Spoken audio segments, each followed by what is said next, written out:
Сәлем достар, сіздермен бүгін қатпарлық қаттама жасаймыз. Ал менімен бірге болыңыздар. Бисмиллах деп бастаймыз. Ситадан өлген ұнымызға бір бокал суға бір қасық тұз салып, жақсылап қамыр илейтін боламыз. Достар, суды аздап құйып, қамырды жақсылап бір басы біріккенше осылайынан араластырып отырып илейтін боламыз. Достар, менің каналыма тіркелмеген болсаңыздар, тіркеліп, қоңырауша белгісін баса кетіңіздер. Ал дайын болған қамырымызды былай екіге бөліп алып, екі зуалы қамыр шығады бізден. Осылайынан бөліп, жақсылап бетін жауып 5-10 минутқа және тұндырамыз.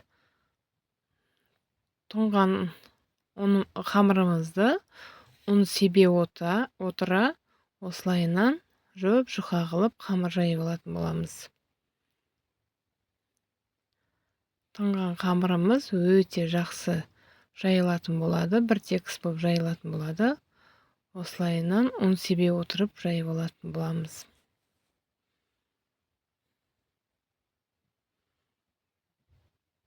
Ұн сеппесеңіздер жабысып қалады.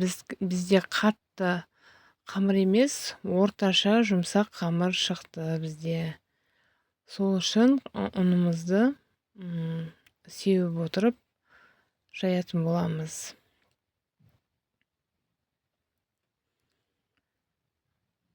Барлығын осылайынан. Менде 2 зуалы шықты. Біреуін жайып қойып қойдым, екіншісін жайып жатырмын. Осылайынан жақсылап жұқа қамыр қылып жайып, сливочный масламызды ертіп қоямыз бірінші.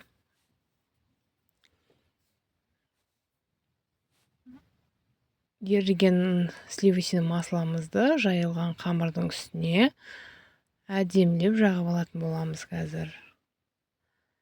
2 зуалы қамырды бірден майлап, бірден істейтін боламыз. Міне майымызды жағып, бір текіс қылып жағып шығамыз майымызды.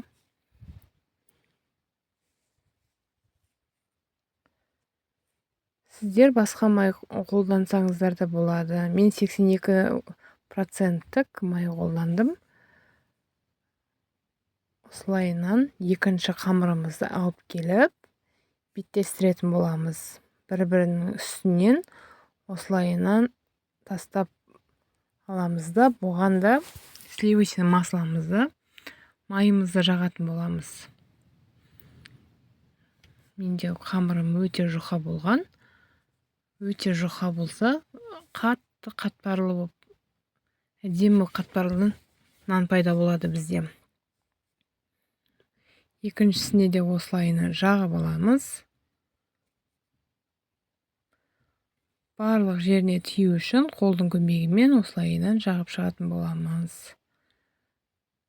Осылайынан жағып алып, енді сәл қойып қоясыздар, 5-10 минут майымыз қату керек. Май қатқаннан кейін осылайынан ұзынша қылып кесіп алатын боласыздар.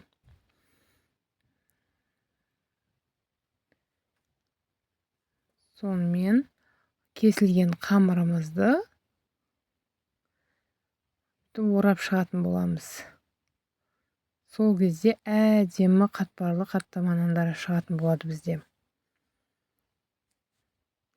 Мінекей, қатпарлы нанымыз дайын болды.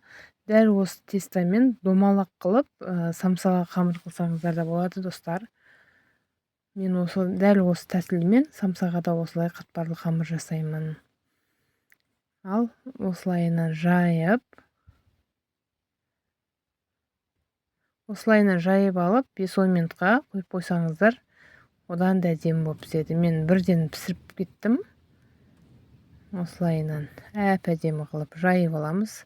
Қараңыздар, жайылып жатқанның өзінде қатпарлар кәдімгідей көрініп тұр бізге.